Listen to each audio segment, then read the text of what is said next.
세계 2위 경제대국이 무너지고 있습니다. 이건 과장이 아닙니다. 3천억 달러 부채 폭탄이 터졌고 청년 5명 중 1명이 백수가 됐으며 지방정부는 공무원 월급도 못 주고 있습니다. 집을 샀는데 집이 안 지어지고 은행에 맡긴 돈이 증발하고 공장은 문을 닫고 있죠. 중국 정부는 실업률 통계가 너무 처참하다며 아예 발표를 중단해버렸습니다. 전 세계가 부러워하던 중국의 40년 기적이 단 3년 만에 악몽으로 바뀌었습니다. 도대체 무슨 일이 벌어진 건지 지금부터 낱낱이 파헤쳐 보겠습니다. 2021년 가을, 선전의 한 빌딩 앞에 수십만 명이 몰려들었습니다. 아파트 분양금을 낸 사람들이었죠. 자신들의 집을 돌려달라며 절규했지만 이미 때는 늦었습니다. 중국 부동산 업계 1위였던 헝다그룹이 3천억 달러가 넘는 부채를 감당하지 못하고 파산했기 때문입니다. 이건 단순한 기업 파산이 아니었습니다. 중국 경제를 떠받치던 거대한 기둥 하나가 무너져 내린 순간이었거든요. 헝다 하나만으로도 2008년 미국을 뒤흔든 리먼 브라더스급이었는데 비슷한 규모의 부동산 회사들이 수십 개나 더 있었다는 게 진짜 문제였습니다. 컨트리가든, 선청, 차이나 포출랜드 같은 대형 건설사들이 도미노처럼 쓰러지기 시작했습니다. 이들이 진행하던 건설 프로젝트만 전국에 2,000개가 넘었죠. 서울시 면적의 10배에 달하는 공사 현장이 하루아침에 멈춰버린 겁니다. 여파는 즉각적이었습니다. 2022년 부동산 판매량이 26%나 급감했고 주요 도시 집값은 20% 이상 폭락했습니다. 베이징 아파트가 평방미터당 15만 위안에서 12만 위안으로 떨어졌는데 이건 3년간 꼬박 모은 돈이 하루아침에 증발했다는 뜻이었죠. 더 심각한 건 지방정부들의 연쇄 파산 위기였습니다. 중국 지방정부 수입의 40%가 토지 판매 수익이었는데 부동산 시장이 얼어붙으면서 그 돈줄이 완전히 끊어진 거죠. 랴오닝성의 한 도시는 공무원들에게 월급을 주지 못할 정도로 재정이 바닥났습니다. 일부 지역에서는 현금 대신 지역 상품권을 지급하는 웃지 못할 상황까지 벌어졌죠. 은행들도 패닉에 빠졌습니다. 전체 대출의 30%가 부동산 관련이었거든요. 담보물인 아파트 가격이 폭락하면서 멀쩡하던 대출들이 순식간에 부실 채권으로 바뀌어버렸습니다. 허난성에서는 4개의 농촌은행이 예금자 40만 명의 돈을 부동산에 몰아넣었다가 파산해버렸습니다. 사람들은 자신의 예금을 찾으려고 은행 앞에서 시위를 벌여야 했죠. 청년들의 상황은 더욱 암울했습니다. 2023년 청년 실업률이 21.3%까지 치솟았거든요. 대학을 졸업한 청년 5명 중 1명이 백수가 된 겁니다. 정부는 이 숫자가 너무 충격적이라며 아예 통계 발표를 중단해버렸습니다. 통계를 감추면 문제가 사라지기라도 하는 것처럼 말이죠. 절망에 빠진 젊은이들 사이에서 탕핑족이라는 말이 유행했습니다. 평평하게 눕는다는 뜻인데 더 이상 치열한 경쟁에 참여하지 않겠다는 소극적 저항이었죠. 집도 살 수 없고 결혼도 못하는데 왜 열심히 살아야 하느냐는 절망감이 퍼져나갔습니다.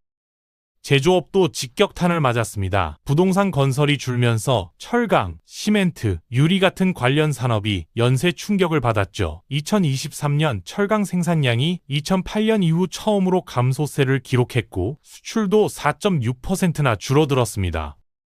외국인 투자는 82%나 급감해서 1993년 이후 최저치를 찍었습니다. 글로벌 기업들이 하나둘 중국을 떠나기 시작했죠. 소비도 완전히 얼어붙었습니다. 집값 하락으로 자산이 줄어든 중산층이 지갑을 닫았고 실업을 걱정하는 젊은이들도 소비를 줄였습니다. 2023년 하반기부터는 디플레이션까지 시작됐죠. 물가가 떨어지니까 소비자들이 구매를 미루고 기업들은 더 가격을 내리는 악순환이 계속됐습니다. 이 모든 위기가 동시에 터지면서 중국 경제는 40년 만에 처음으로 심각한 위기에 직면했습니다. 그런데 이게 갑자기 생긴 문제가 아닙니다. 중국 지도를 펼쳐보면 치명적인 약점이 보이거든요.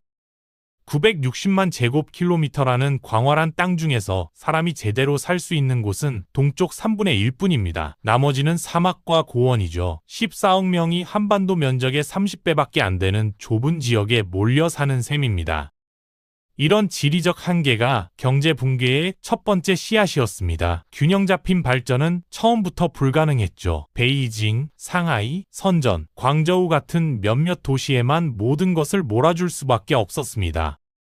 이 네 도시가 전국 GDP의 40%를 차지하게 된 이유죠. 문제는 이런 집중이 너무 극단적이었다는 겁니다. 상하이의 1인당 소득이 17만 위안일 때 구이저우성은 겨우 3만 위안이었거든요. 5배가 넘는 격차였습니다. 호적 제도인 후커우 시스템이 이런 불평등을 더욱 굳혔습니다. 농촌에서 태어난 사람은 도시에서 30년을 살아도 2등 시민 취급을 받았죠. 자녀는 도시 학교에 다닐 수 없었고 의료보험 혜택도 받을 수 없었습니다. 무려 2억 8천만 명의 농민공이 이런 차별 속에서 살았죠. 이건 중국 경제의 치명적인 약점을 만들어냈습니다. 인구의 20%가 2등 시민이라면 내수 소비가 제대로 발달할 수 없었기 때문이죠. 그래서 중국은 수출에 의존할 수밖에 없었고 글로벌 경기 변동에 극도로 취약한 구조가 만들어졌습니다. 자원 배치도 엉망이었습니다. 석탄의 70%는 서북부에 있는데 전력 수요의 70%는 동남부에서 발생했거든요. 수천 킬로미터 송전선을 깔아야 했고 송전 과정에서 30%의 전력이 손실됐습니다. 물 문제는 더욱 심각했죠. 베이징의 1인당 연간 수자원량은 100톤으로 유엔이 정한 극심한 물 부족 기준인 500톤의 5분의 1에 불과했습니다. 반면 남부는 홍수에 시달렸죠. 그래서 남수북조 프로젝트에 65조 원을 쏟아부었지만 근본적인 해결책은 되지 못했습니다. 기후변화가 이런 약점을 더욱 부각시켰습니다. 2022년 양쯔강 유역은 500년 만에 대가뭄을 겪었죠. 수력발전소가 멈춰서면서 공장들이 전력 부족으로 가동을 중단해야 했습니다. 교통망도 비효율적이었습니다. 고속철도를 37,900km나 깔았지만 실제 수요와 맞지 않는 노선이 절반이 넘었죠. 란저우에서 우르무치까지 가는 고속철도는 하루 승객이 200명도 안 되는데 건설비만 20조 원이 들었습니다. 산업구조도 문제였죠. 제조업 비중이 GDP의 30%에 달해 선진국 평균인 20%보다 훨씬 높았습니다. 부동산 의존도는 더 심각했습니다. 부동산이 GDP에서 차지하는 비중이 30%에 달했는데 이건 미국의 15%보다 2배나 높은 수치였거든요. 경제 전체가 집값 상승에 의존하는 구조였습니다. 이런 모든 구조적 결함들이 40년간 고성장 뒤에 숨어 있었죠. 경제가 빠르게 성장하는 동안에는 문제가 덮어졌지만 성장이 둔화되면서 모든 모순이 터져나오기 시작했습니다. 2008년 리먼 브라더스 파산 소식이 전해지자 베이징은 오히려 기회라고 생각했습니다. 서구 경제가 무너지는 동안 중국이 앞서 나갈 절호의 찬스로 본 거죠. 그래서 나온 게 4조 위안, 우리 돈으로 800조 원 규모의 경기 부양책이었습니다. 2년 만에 이 어마어마한 돈을 풀어버렸죠. 문제는 이 돈이 어디에 쓰였느냐였습니다. 70%가 인프라 건설에 투입됐고 고속철도, 고속도로, 공항, 신도시가 동시다발적으로 건설되기 시작했습니다. 하지만 실제 수요는 고려하지 않았습니다. 일단 짓고 보자는 시기였죠. 지방정부들도 경쟁적으로 개발에 뛰어들었습니다. 중앙정부가 성장률 목표를 제시하면 지방정부는 더 높은 목표를 잡았죠. 이 과정에서 토지금융이라는 기형적인 시스템이 만들어졌습니다. 지방정부가 농지를 강제로 수용해서 개발업체에 비싸게 팔고 그 돈으로 또 다른 개발을 하는 구조였죠. 땅값이 오를수록 지방정부 수입이 늘어나니까 집값 상승을 부추겼습니다. 환율 정책도 수출에만 유리하게 짰죠. 위안화를 달러 대비 30% 저평가해서 수출 경쟁력을 인위적으로 높였습니다. 이건 중국 국민들의 구매력을 깎아먹는 정책이었죠. 금융정책은 더욱 무모했습니다. 기준금리를 2%대로 낮춰서 돈을 마구 풀어댔고 누구든 쉽게 돈을 빌릴 수 있었습니다. 국영기업들은 특혜를 받아 무분별한 투자를 했죠. 철강, 조선, 시멘트 업종에서 중복 투자가 이루어졌습니다. 전 세계 철강 생산 능력의 절반이 중국에 몰려 있을 정도였죠. 표면적으로 이런 정책들은 성공한 것처럼 보였습니다. 2009년 중국 경제 성장률은 9.4%를 기록했거든요. 글로벌 금융위기 속에서도 고성장을 유지한 겁니다. 하지만 그 이면에서는 거품이 부풀어 오르고 있었습니다. 부동산 가격이 연 20% 이상 치솟았고 베이징 아파트 가격이 5년 만에 3배로 뛰었죠. 일반 직장인으로서는 평생 벌어도 살 수 없는 가격이 된 겁니다. 지방정부 부채도 2008년 10조 위안에서 2012년에는 20조 위안을 넘어섰습니다. 2010년 광둥성 폭스콘 공장에서 한 20대 청년이 12층 기숙사에서 뛰어내렸습니다. 아이폰을 조립하던 노동자였죠. 하루 14시간씩 나사를 조이는 반복 작업에 시달리다 극단적 선택을 한 겁니다. 그해만 18명이 목숨을 끊었습니다. 세계가 열광하는 혁신 제품의 이면에는 이런 절망이 숨어 있었죠. 숫자로만 보면 중국의 성과는 경이로웠습니다. 2000년 세계 제조업 생산의 6%를 차지하던 중국이 2015년에는 25%를 넘어섰거든요. 불과 15년 만에 전 세계 공장을 차지한 셈이었습니다.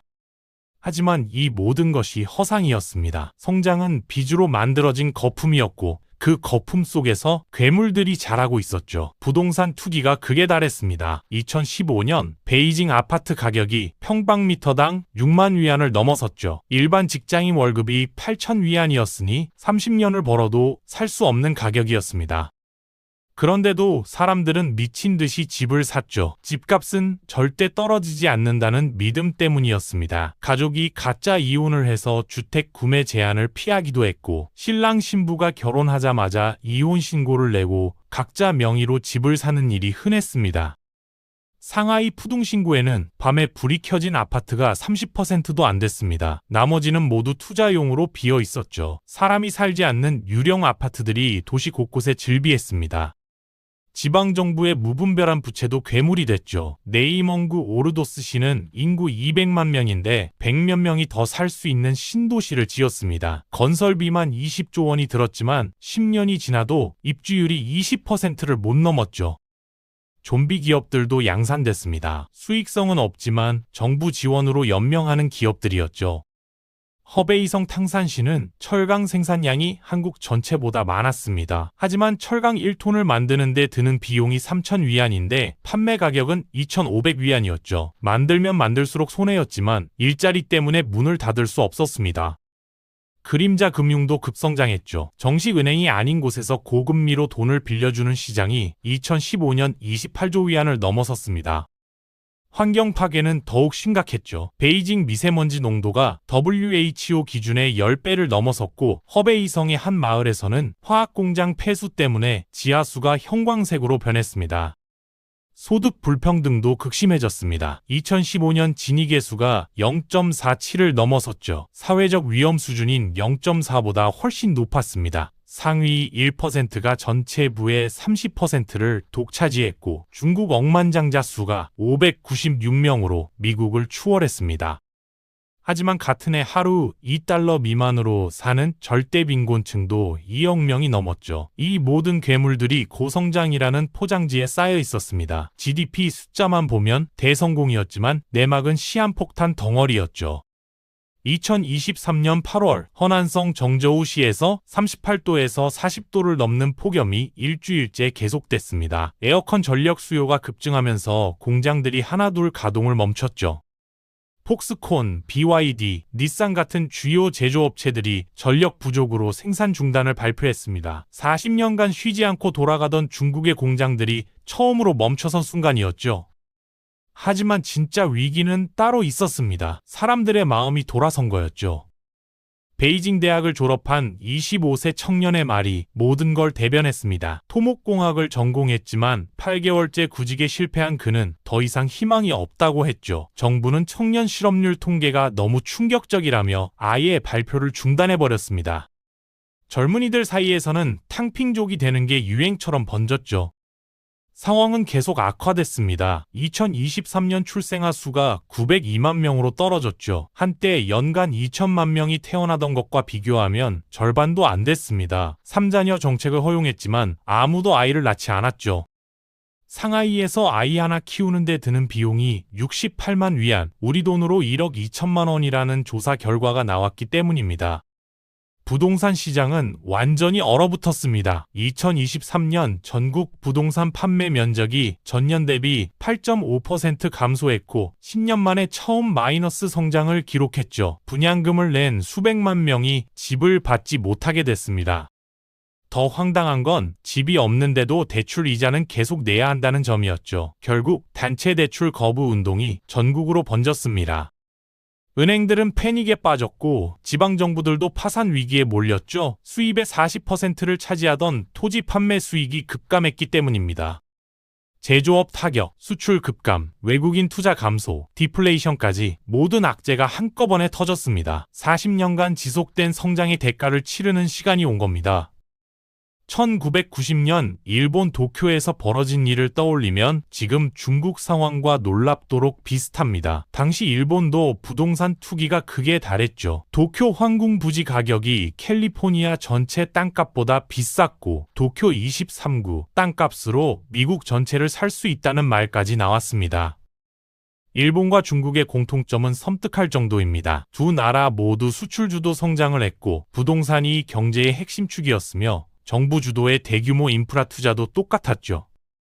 하지만 1990년 일본 부동산 거품이 터지면서 모든 것이 바뀌었습니다. 부동산 가격이 80% 폭락했고 니케이 지수는 4만 포인트에서 8천 포인트까지 떨어졌죠. 그 후 30년간 일본은 잃어버린 세월을 보냈습니다.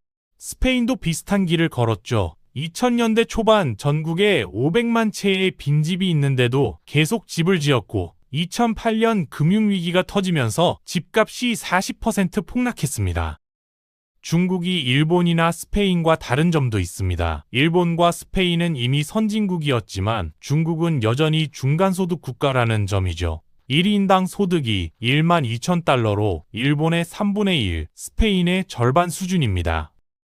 부자가 되기 전에 늙어버리는 함정에 빠질 위험이 크죠. 중국 정부는 일본의 실수를 반복하지 않으려 노력했습니다. 2020년부터 공동부유 정책을 내세워 빅테크 기업들을 강력히 규제하고 부동산 시장도 억제했죠.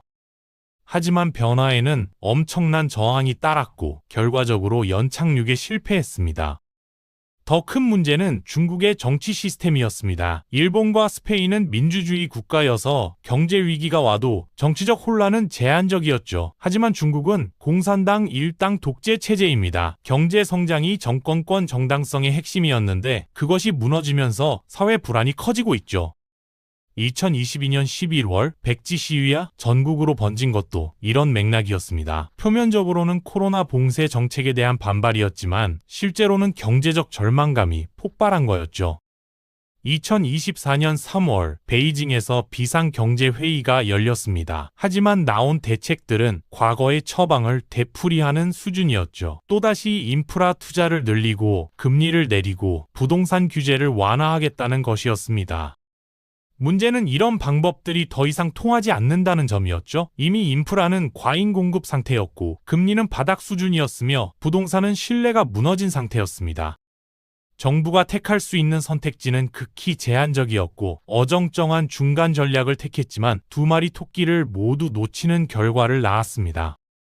부양책은 효과가 미미했습니다. 2024년 1조 위안 규모의 특별국채를 발행했지만 대부분이 기존 부채 상환에 쓰였죠. 금리를 0.25센트포인트 인하했지만 기업들의 투자 의욕은 되살아나지 않았습니다. 개혁도 반쪽짜리였죠. 부동산 규제를 일부 완화했지만 한번 무너진 신뢰를 회복하는 건 쉽지 않았습니다. 지방정부들은 더욱 절망적이었죠. 2024년 상반기 토지 판매 수익이 전년 대비 24% 감소했습니다. 일부 지역에서는 공무원 월급을 6개월째 못 주고 있었죠.